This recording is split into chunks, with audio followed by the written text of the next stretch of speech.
ಬಸವರಾಜ್ ಯಾಕಂದ್ರೆ ಇಲ್ಲಿದು ಹಂಗೆ ಕೆಲಸ ನಡೀಬೇಕು, ಅಲ್ಲಿ ಅವನ್ನ ವರ್ಕ್ ಆರ್ಡರ್ ಬಂದವ ಅವ್ರು ಕೊಟ್ಬಿಡ್ತಾರ. ವರ್ಕ್ ಆರ್ಡರ್ ಆಗಿದ್ದು ಕೊಟ್ಬಿಡಪ್ಪ ಅಂತ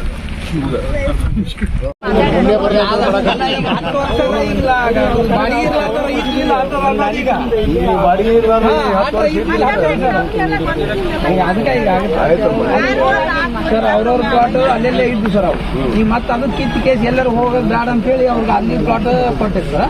ಅವು ಕಟ್ಟಡ ಆದ ತಕ್ಷಣ ಇಲ್ಲಿ ಬಿಟ್ಟು ಅಲ್ಲಿ ಹತ್ಕೊಂಡ್ಬಿಟ್ಟು ಅದು ಮಾಡಿಸ್ಕೊಟ್ಟು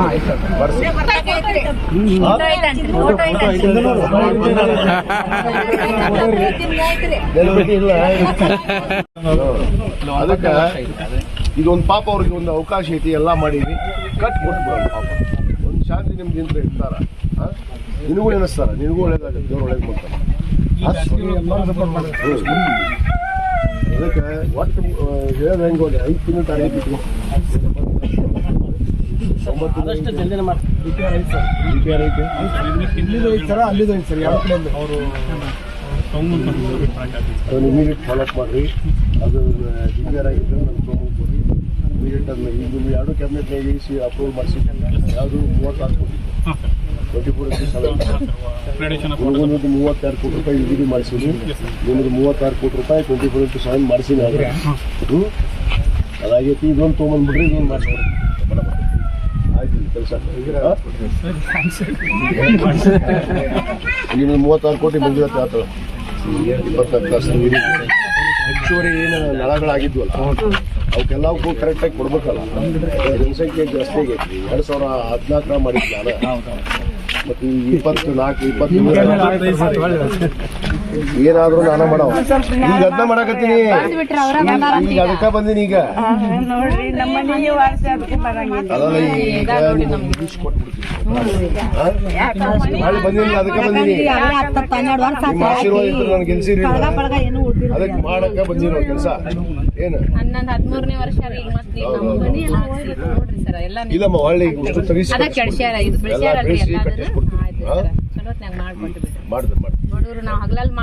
ಯಾರ್ಯಾರು ಒಂದಿಷ್ಟು ಮಂದಿ ಯಾವ ಉಳ್ದಾವ ಅಂತ ನೋಡ್ರಿ. ಯಾರು ಇದ್ರು ಅವ್ರು ಹೇಳ್ಬಿಡ್ರಿ. ಅವ್ರಿಗೂ ಸ್ವಲ್ಪ ಬಂದ ಇನ್ನೊಂದು ಇವೆಂಟ್ ಎಷ್ಟು ಉಳ್ದಾವಪ್ಪ? 8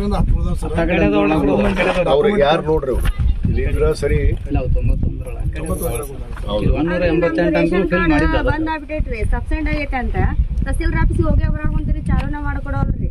ನಮ್ಗೆ 2000 ಇಲ್ಲ, ರೇಷನ್ ಕಾರ್ಡೂ ಇಲ್ಲ. ರೇಷನ್ ಕಾರ್ಡ್ ಮಾತ್ರ ಸ್ಥಗಿತ ಅದಾವ.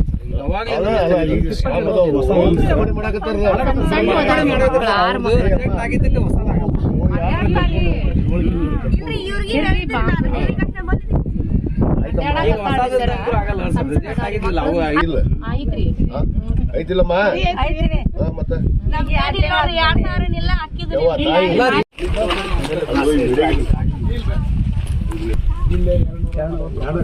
ಇದ್ರಾಗ ಅಲ್ಲಿ ಈಗ ಅಷ್ಟು GPS ಆಗ್ಯಾವಿಲ್ಲ. ಅದಲ್ಲ ನಿಮಗೆ ಎಷ್ಟು ದಿವಸ ಆಯ್ತು? ಒಂದು ಟೈಮ್ ಪೀರಿಯಡ್ ಮಾಡಬೇಕು. ಯಾಕಂದ್ರೆ 40 ಎಕರೆಗೆ ಹೋಗ್ಬೇಕು. ಅಷ್ಟು ತಂದು ಕೊಡ್ತೀನಿ, 1500 ತಂದು ಕೊಡ್ತೀನಿ. ಟೈಮ್ ಬಾಂಡಿಂಗ್ ಮಾಡ್ಕೊರಿ. ಅಲ್ಲ ಒಂದು ಟೈಮ್ ಮಾಡ್ತೀವಿ. ಮಾಡಿಲ್ಲ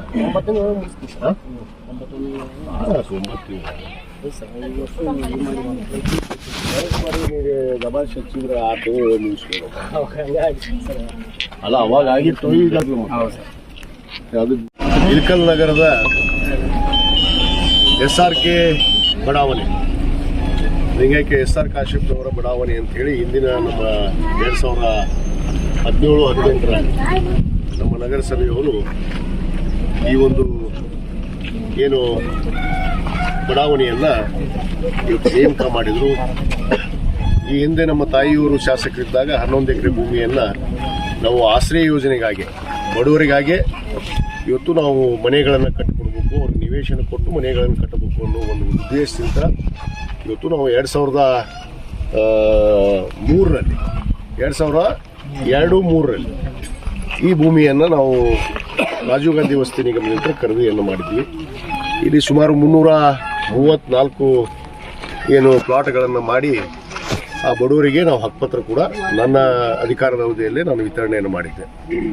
ಆ ಹಿನ್ನೆಲೆಯಲ್ಲಿ ಇವತ್ತು ಅವರಿಗೆ ಮನೆ ಕಟ್ಟಿಕೊಡ್ಬೇಕು.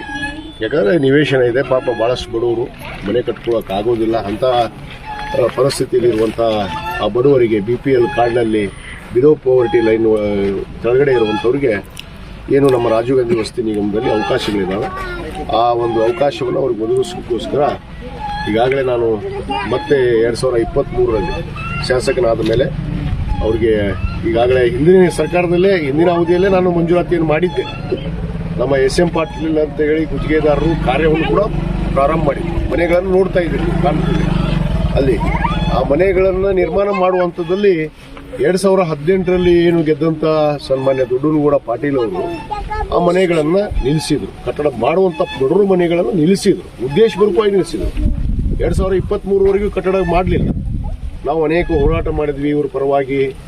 ಇವತ್ತು ಅವ್ರಿಗೆ ಹಕ್ಕುಪತ್ರ ಕೊಡಿಸುವಂಥ ಹಿಡಿದು ಎಲ್ಲದರಲ್ಲಿ ಹೋರಾಟವನ್ನು ಮಾಡಿದ್ರು ಕೂಡ ಅವರು ಯಾವುದೇ ಲೆಕ್ಕಿಸದೆ ಅವರ ಅಧಿಕಾರ ಅವಧಿಯಲ್ಲಿ ಏನು 42 ಎಕರೆ ನಾವು ಭೂಮಿ ತೆಗೆದುಕೊಂಡು ಅಲ್ಲಿ 1560 ಹಕ್ಕುಪತ್ರಗಳನ್ನು ಮಾಡಿದ್ವಿ.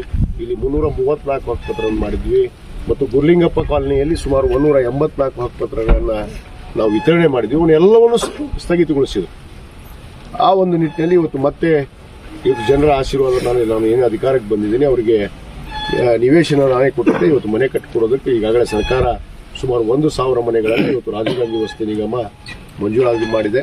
ನಮ್ಮ ಮಾನ್ಯ ಮುಖ್ಯಮಂತ್ರಿಗಳಾದಂಥ ಸಿದ್ದರಾಮಯ್ಯನವರು ಮತ್ತು ನಮ್ಮ ಸಚಿವರಾದಂಥ ಸನ್ಮಾನ್ಯ ಜಮೀರ್ ಅಹಮದ್ ಖಾನ್ ಅವರು ಏನು 1,000 ಮನೆಗಳನ್ನು ಇಳಕಲಿ ಕೊಟ್ಟಿದ್ದಾರೆ. ಮತ್ತು ಗ್ರಾಮೀಣಕ್ಕೆ 1500 ಮನೆಗಳನ್ನು ಕೊಟ್ಟಿದ್ದಾರೆ. ಮತ್ತು ಹುನಗುಂದಕ್ಕೆ ಕೂಡ 500 ಮನೆಗಳನ್ನು ಕೊಟ್ಟಿದ್ದಾರೆ. 500 ಮನೆಗಳನ್ನು ಕಟ್ಟಡಕ್ಕೆ ಅನುದಾನವನ್ನು ಬಿಡುಗಡೆ ಮಾಡಿದ್ದಾರೆ. ಆ ಅನುದಾನದಲ್ಲಿ ಇವತ್ತು ಅವರಿಗೆ 1,000 ಮನೆಗಳನ್ನು ಕಟ್ಟೋದಕ್ಕೆ ಈ 334 ಇಲ್ಲಿ ಮನೆಗಳನ್ನು ಕಟ್ಟುವಂಥದ್ದು ಮತ್ತು 42 ಎಕರೆಯಲ್ಲಿ ಸುಮಾರು 700 ಚಿಲ್ಲರ ಅಲ್ಲಿ ಇನ್ನೂ ಉಳಿದಂಥ ಮನೆಗಳನ್ನು ಅಲ್ಲಿ ಕಟ್ಟಡ ಮಾಡೋದಕ್ಕೆ ಈಗಾಗಲೇ ಸರ್ಕಾರ ಆದೇಶ ಮಾಡಿದೆ. ಅದಕ್ಕೆ ನಮ್ಮ SM ಪಾಟೀಲ್ ಏನು ಹಿಂದೆ ಅವರೇ ಗುತ್ತಿಗೆಯನ್ನು ಪಡೆದು ಇದು ಪ್ರಾರಂಭ ಮಾಡಿದ್ರು. ಅವನ್ನ ಉದ್ದೇಶಪೂರ್ವಕವಾಗಿ ಇವರು ಹಿಂದಿನ ಶಾಸಕರು ಏನು ಮನೆಯನ್ನು ಕಟ್ಟಬಾರ್ದು ಅಂತೇಳಿ ಅವ್ರ ಮೇಲೆ ಅನೇಕ ಆರೋಪಗಳನ್ನು ಮಾಡಿದರು. ದುಡ್ಡು ಕಟ್ಕೊಂಡು ಓಡೋಗ್ಯಾರ. ಹಿಂದಿನ ಅಧ್ಯಕ್ಷರು ಕೂಡ ನಗರಸಭೆ ಅಧ್ಯಕ್ಷರಿದ್ದರು ಒಬ್ಬರು ಮೇಡಮ್ ಅವರು ಕೂಡ ಆರೋಪ ಮಾಡಿದರು. ಏನು ಗುತ್ತಿಗೆದಾರರು ದುಡ್ಡು ತಗೊಂಡು ಓಡೋಗ್ಯಾರ, ಅದನ್ನ ಶಾಸಕರು ತೊಗೊಂಡು ತಿಂದಾರ, ನಮ್ಮ ಮೇಲೆಲ್ಲ ಆರೋಪ ಮಾಡಿದ್ರು. ಶಾಸಕರು ತಿಂದರು, ಎಲ್ಲಿ ತಿಂದರು, ಹೆಂಗೆ ತಿನ್ನಕ್ಕೆ ಬರುತ್ತೆ ಅನ್ನೋದು ಅವ್ರಿಗೆ ಕಾನೂನಿನ ಅರಿವಿಲ್ಲ. ಅವ್ರ ಅವಧಿಯಲ್ಲಿ DC ಕೂಡ ಮನವಿ ಮಾಡಿಕೊಂಡ್ರು ಇದು ತನಿಖೆ ಆಗಬೇಕು ಅಂತ. ಅವ್ರದೇ ಸರ್ಕಾರ ಇತ್ತು, ಅವ್ರದೇ ಜಿಲ್ಲಾಧಿಕಾರಿಗಳಿದ್ರು, ಅವರೇ ಶಾಸಕರಿದ್ದಾಗ ತನಿಖೆ ಮಾಡಿಸುವಂಥ ಎಲ್ಲಿ ಬರುತ್ತೆ ತನಿಖೆ ಮಾಡುವಂಥದ್ದು? ತಪ್ಪಾಗಿದ್ರಲ್ಲ ತನಿಖೆ ಆಗೋದು. ಇಂಥವೆಲ್ಲ ಉದ್ದಾಟತನದಿಂದ ಬಡವ್ರ ಹೊಟ್ಟೆ ಮೇಲೆ ಕಾಲು ಕೊಡುವಂಥ ಕೆಲಸ ದೊಡ್ಡನಗೌಡ ಪಾಟೀಲ್ ಮಾಡಿದ. ಮತ್ತು ಅಧಿಕಾರಿಗಳು ಕೂಡ ಮಾಡಿದ್ರು ಅವ್ರ ಜೊತೆಗೆ ಸೇರಿಕೊಂಡು. ನಗರಸಭೆ ಪೌರ ಆಗ್ತಿರ್ಬೋದು, ಜಿಲ್ಲಾ ಆಡಳಿತ ಇರ್ಬೋದು, ನಾವು ಅನೇಕ ಹೋರಾಟಗಳನ್ನು ಮಾಡಿ ಮನವಿ ಮಾಡಿಕೊಂಡ್ರು ಕೂಡ ನಮ್ಮನ್ನು ಯಾರನ್ನೂ ಕ್ಯಾರೆ ಅನ್ನಲಿಲ್ಲ ಹಿಂದಿನ ಸರ್ಕಾರದಲ್ಲಿ. ನಾವು ಅದಕ್ಕೆ ಈಗ ಮನೆ ಕಟ್ಟಿಕೊಳ್ಳುವಂಥ ನಿಟ್ಟಿನಲ್ಲಿ ಈಗ ನಮ್ಮ SM ಪಾಟೀಲ್ ಅವರು ಗುತ್ತಿಗೆದಾರರು ಈಗಾಗಲೇ ಮನೆ ಕಟ್ಟಡವನ್ನು ಪ್ರಾರಂಭ ಮಾಡಿದ್ದಾರೆ. ಸುಮಾರು 6 ತಿಂಗಳಲ್ಲಿ ಅವರು ಮನೆ ಮುಗಿಸ್ಕೊಳ್ಳುವಂಥ ವಿಚಾರದಲ್ಲಿ ಹೊಂದಿದ್ದಾರೆ. ಇವತ್ತು ಈ ಮನೆಗಳಾಗಿರ್ಬೋದು, ಇಲ್ಲಿ 334 ಮತ್ತು ಅಲ್ಲಿ 7